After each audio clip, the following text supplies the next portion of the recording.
Good morning, hi. Good morning, Bao. Uy, good morning, Changyaw. Oh, ganda nagising mo. Ginawa ko ba yung... Oh, effective yung food spa. Anong food pa lang? Meron pa ba? Akala ko, maglalagay ka rin ng beauty mask. Good morning. Good morning. Dito ba nagtatrabaho si Chen Hong? Yes po, ma'am. Pwede mo ba akong gawa ng appointment? Importanteng makausap ko siya eh. Sige po, ma'am. Sandali lang po. Napaka-misteryosa naman niya. Artista kaya ang babaeng yan? Anong artista? Buntis siya at hinahanap si Tianhang. Lagot na. May lihim na relasyon si boss. Anong gagawin natin? Masama ang epekto nito sa kumpanya. Baka masali tayo sa kaso. Dahil sangkot mismo si boss dito, sino sa tingin mo ang tatanggap sa kaso? Ha? Ako lang ang may kakayanan. Hawak ko ang kinabukasan ng firm na to. Tiyak, may papanalo ko to. Anong pinagsasasabi mo lagot kapag narinig ka ni Bus? Wala siyang oras para magkaroon ng lihim na relasyon. Paano mo nalaman? Nabasa mo ba yung kasi- isip niya? Manood ka. Hello? Abogado ako ni Tianhang. Kung may kailangan ka, huwag ka mahiyang magsabi. Gusto ko kasing kuning abogado si Chen Hong. Ha? Nagkamali ako. Na-excite pala ako sa wala. Dinig ko, ikaw ang abogado ko. Hi, boss. Abogado ako nagtatrabaho sa inyo. Wala namang masama sa sinabi ko, di ba? Excited ka pa rin ba? Hindi na. Sumama ka kay Chang Yao sa meeting room. Doon tayo.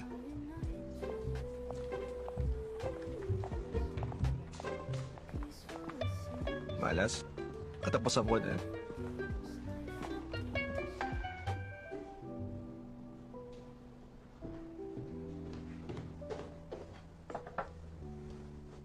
Attorney Chang, nagkita tayong muli.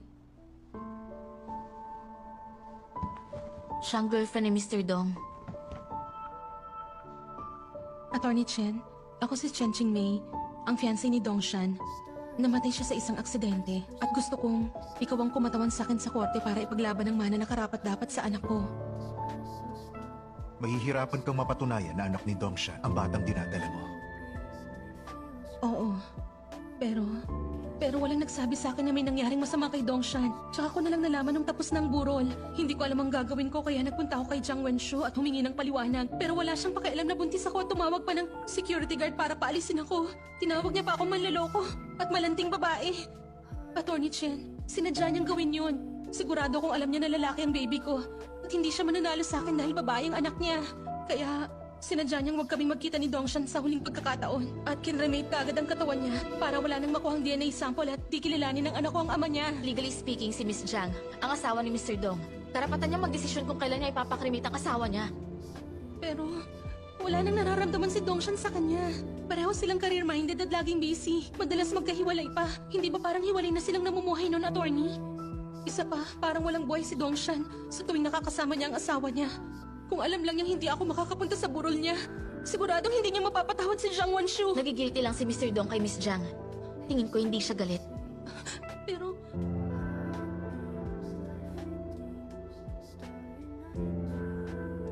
Attorney Chen, Sorry. May naiwan bang written will si Mr. Dongshan sa'yo? Mga usapan sa chat, voice recordings at video? biglaan kasi yung mga pangyayari. Wala siyang naisulat na will o kung anuman. Kung nagkataon, siguradong ipamamana niyang pera sa anak namin. Attorney Chen, pakiusap tulungan niyo ako. Ikaw lang ang makakatulong sa akin. Sabi ni Dongshan, kaya mong gawin ang anumang bagay na hindi kayang gawin ng iba. Pero ma'am, si Attorney Magkano ba Chen... yung manang pinag-aagawan? Mga 200 million.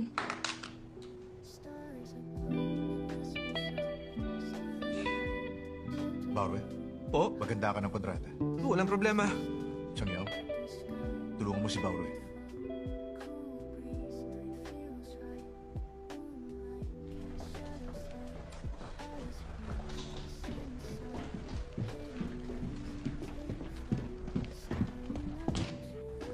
Boss, pwede tanggihan niyo na lang siya? Sinong nagsabing pwede kang magsalita?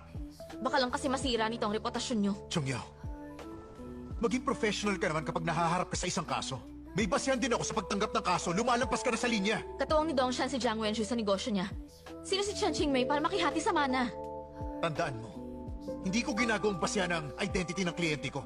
Oo, kerida nga siya. Pero may karapatan ng anak niya na makatanggap ng mana bilang individual. Di dapat siya pinagkakaitan dahil lang sa reputasyon niya nung pinanganak Pero siya. shared asset ni Mr. Dong at ng asawa niya yung pera. Ba't kailangan bigyan ng anak ni Chan Xingmei? Oo, inosente yung bata. Pero si Dongmin, paano? Anak din ni Dongshan si Dongmin. Hindi ba kailangan protektahan din siya? Masyado kang emosyonal, Chungyao. Huminahon ka muna. Bilang isang abogado, dapat mong tandaan na laging kasama ang bata sa partihan ng mana at karapatan. Mapaanak man siya sa labas o hindi. Labas!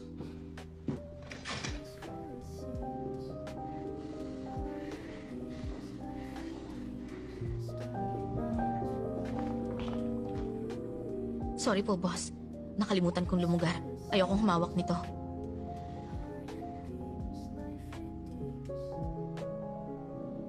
Seryoso ka ba? Binigo mo ako, Chungyao. Sa ginawa mong to, mukhang biro lang sa'yo ang batas. Di magandang pundasyon mo kumpara sa mga kabatch mo. Dapat nga mas porsigido ka pa sa kanila. Dapat profesional ka at walang kinikilingan. Doon ka magkakaroon ng matatag na katayuan sa Junham at sa mundo ng mga abogado. Nagsisisi talaga ako ngayon. Hindi dapat ako pumayag na makapasok ka dito. Pero pinilit ako ni Ujun na ipasok ka.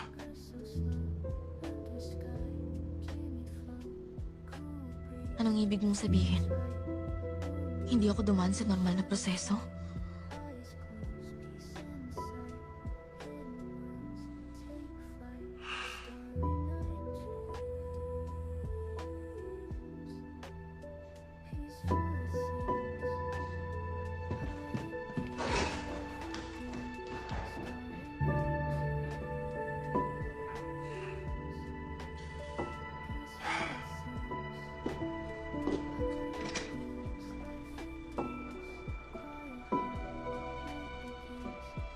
Sa simula pa lang, hindi na ako naging mahalaga kay Qianheng. Maliban sa pagtulong ko sa insomnia niya, talagang wala na akong kwenta.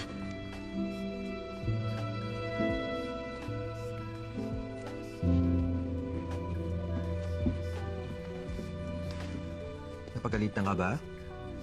Ayos lang. Matalim lang bibig niya pero mabait. O ito, inumin mo to. Kalimutan mo na yung nangyari, ha? Okay lang yan. Hindi kumpleto ang buhay mo dito sa Junhang kapag hindi ka nasigawan ni Qianheng. Congratulations, Chang Yao. Parte ka na talaga ngayon ng Junhang. Sino may hawak sa divorce case ni Liu Jinwang?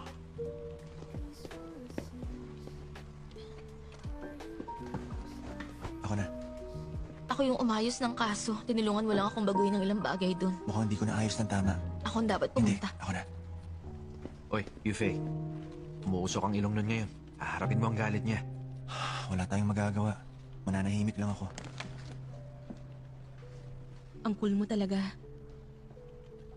Mag-iingat ka, ha?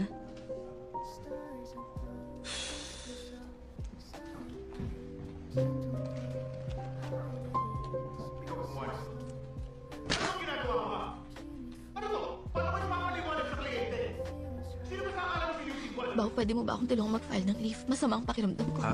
Sige. Ako nang bahala. Sige na.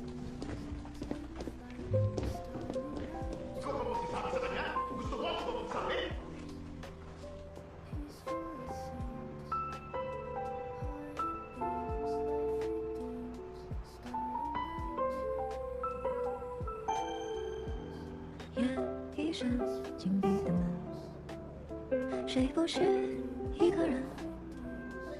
有些事要承认，人也不必认真。人生啊，需要安稳。我们生来本是一个人，被时间追着的个人，完整身份也只是旅人。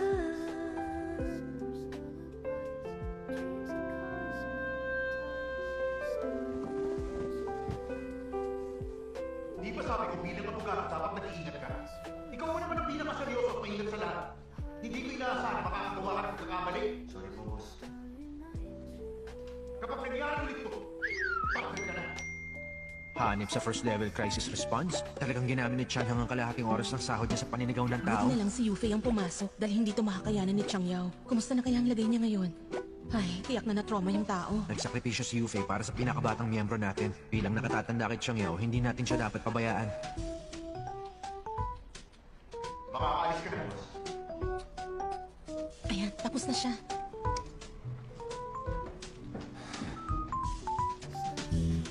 Ayos lang ako.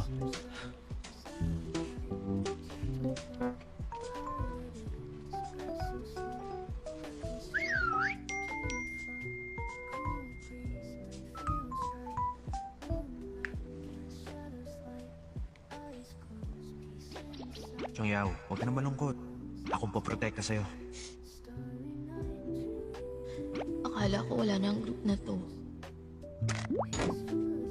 Akala kasi ni Bauro kayo na ni boss. Kaya gumawa siya ng panibagong GC.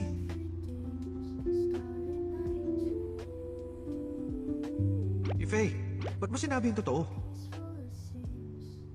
Anong ibig mong sabihin? Nalaman ko nakapasok ako sa kumpanya dahil may backer ako.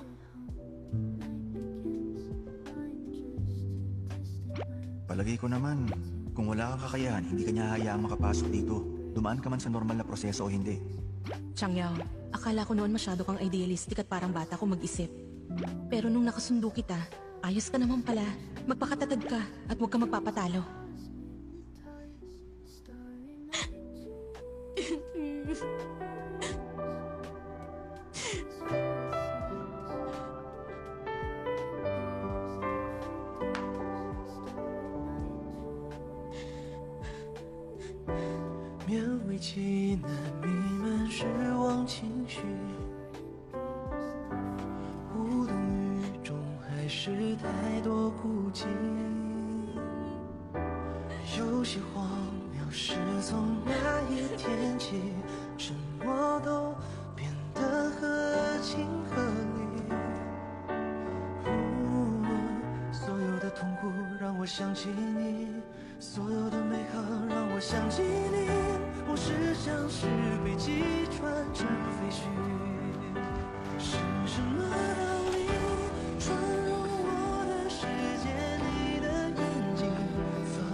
Anong oras ka uuwi?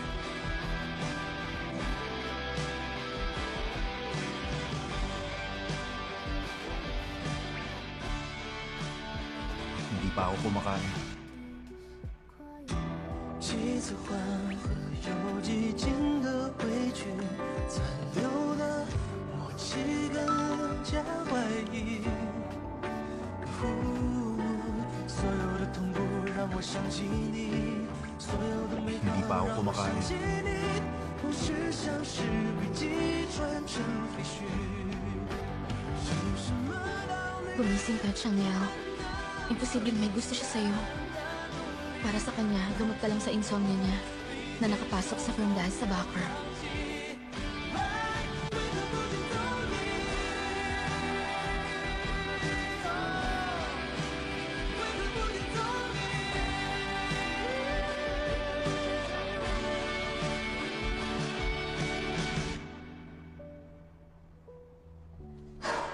Anong sinabi mo sa kliyente bago tragan? Kasi imposible, hindi mo nagawa? Ilang beses ko bang sasabihin? Tanungin mo yung kliyente at pag-usapan niyo yun. Dapat tinitignan mo lahat ng posibleng sitwasyon. Naiintindihan mo? Labas! Hi. Good morning. Good morning din. Chenhang, ano ba? Ba't ka nagagalit dyan ng aga-aga? Lagi namang maayos at metikuloso magtrabaho si Yufei. Napakaliit na bagay, 2 araw mo nang pinagagalitan. Kaya nga hindi niya dapat ginagawa ang mga ganong kasimpleng pagkakamali.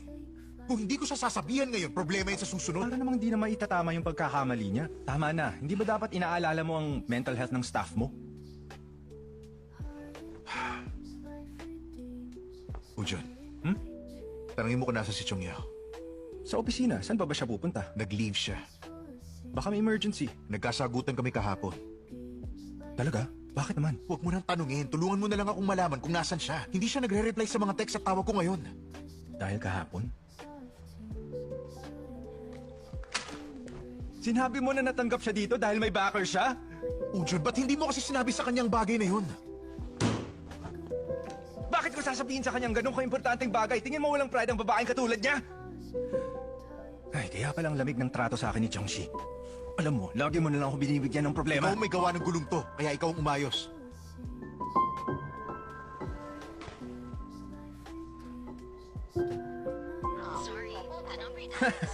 Patay ang phone niya. Tatawagan ko si Chongshi ngayon din. Tawagan mo siya dito. Himala, bigla mong naalala, ha? Nagmamakaawa ka sa akin ngayon? Ay, naku.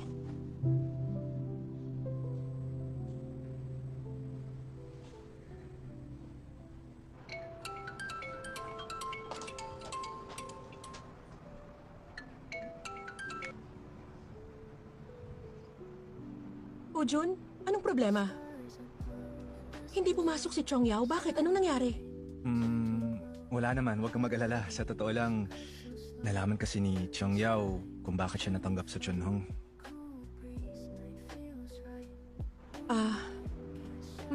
Ayos lang. Hanapin ko siya ngayon. Sige. Pakiusap, kumbinsihin mo siya. Kasi sinabi ni Chunhong sa kanya, Pero alam mo, sa isang banda, kasalanan ko rin. Hindi ko naayos na mabuti kaya may kumanta. Ayos lang. Sige, magtrabaho ka na uli. Kakausapin ko na lang siya. Oo, sige. Sorry talaga. Anong sabi? Anong sabi? Kakausapin daw niya si Chong Yao. Puro problema ang binibigay mo sa akin.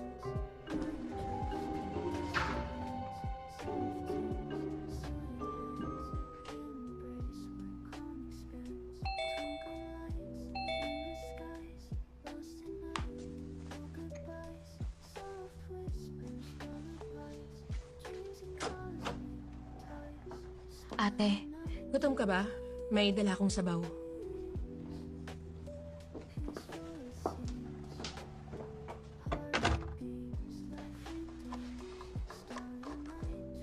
Umigop ka muna ng sabaw.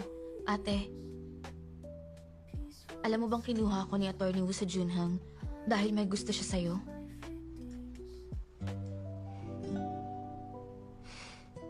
Oo. Alam ko. Pero qualified ka sa trabaho. Pinag-isipan din yun ni Ujun. At saka hindi naman siya biased. Hindi pa rin ako dumaan sa tamang proseso. Ba't hindi mo sinabi sa akin agad? Nakakahiya tuloy. Yaw. Ano ka ba? Ikaw talaga? Unang-una, nakatanggap ka ng official offer letter mula sa kumpanya, di ba? Ibig sabihin, nakapasok ka ng hindi nandadaya. At para sa mga partners ng firm, wala kang pinagkaiba sa ibang abogado. Kailangan mong patunayan ang sarili mo sa trabaho. Kaya hindi ka dapat nagmumukmok dito. Kailangan mong pumasok ngayon. Pero ayoko nang bumalik dun. Pinipilit ako ni Chen Hang na kunin yung kaso ni Chen Xingmei. Ilabag to sa prinsipyo ko. Ayaw mong tanggapin? Dahil ba sa akin, Yaw? Hindi.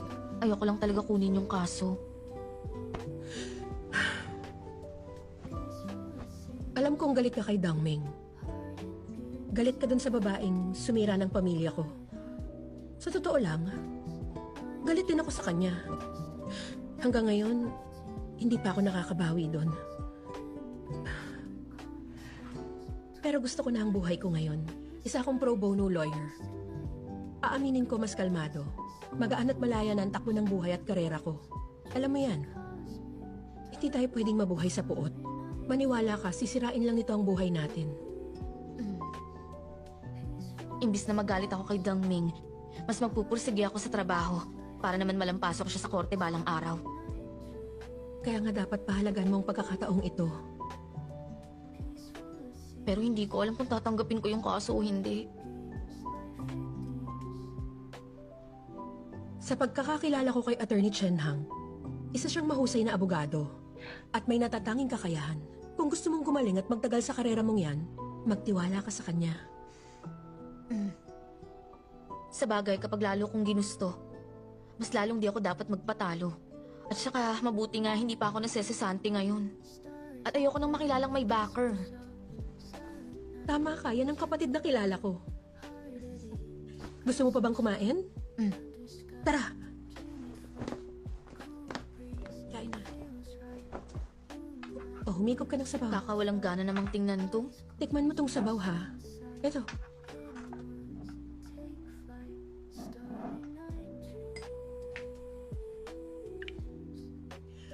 Nakita ko na siya. Maraming salamat. Ate, hindi ako nagpunta rito dahil kay Attorney Woods sa iba. Gusto ko lang mapag-isa.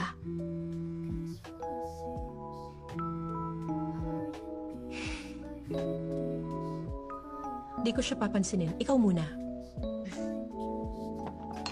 Inumin ko na to.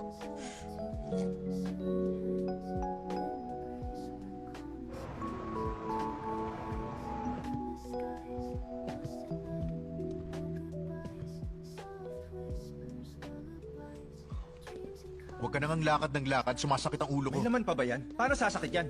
Hindi sinasagot ni Chong si mga tawag ko matapos niya malaman ang nangyari kay Chong Yao. Hindi ka ba pwedeng magtimpi muna kahit konti? At saka nangako kang bibigyan mo si Chong Yao ng pagkakataon, hindi ba? O baka itanggi mo pa. Huwag mo sabihin uurong ka sa usapan. Sinasabi ko sa'yo, Chen, pag hindi na ayos to, hindi na tayo magkaibigan. Ayos lang sa akin. Uy, wow! May gana ka pang magbaktol? Mag-isip ka ng paraan. Paano ako mag-iisip ng paraan? Patay nga yung phone ng isa, tapos yung isa, ayaw sagutin ng tawag ko. Gusto mo akong lumipad sa bahay nila? Chen Hang, bilis tumayo ka dyan. At bakit? Ang sabi mo, mag-isip ako ng paraan. May iniisip na ako. Tara, sumama ka sa akin. Ha? Hihingi ka ng tawad kay Chong Yao. Ha? Mag-sorry ka kay Chong Yao ngayon din. Tara na. Good morning, Attorney Chen. Attorney Wu. Chong Yao, kumusta ka? Ayos lang. Alam mo kasi, si Chen... Tama naman si Attorney Chen. Masyado akong emosyonal. Bilang baguhan, hindi dapat ako mapili sa mga kaso. Gagawin ko ang makakaya ko at magtatrabaho ng mabuti. Ay, Chong Yao, buti meron ako mabuting empleyadong tulad mo. Hoy, Chen, narinig mo ako? Ang bait ng staff natin. Kaya maging mabait ka rin. Tigilan mo ng pagiging mainitin ng ulo. Kamusta si Chongshi? Umuwi na siya at sinundurin niya si Wei Zhantian. Ah, okay. Sige, trabaho ka na.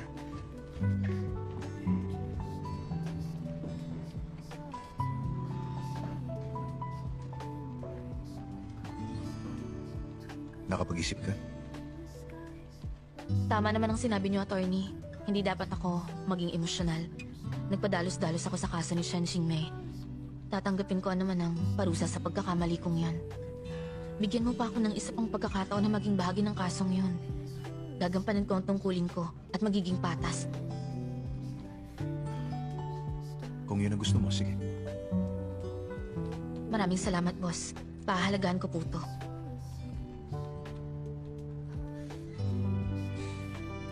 May meeting mamayang hapon. Maganda ka.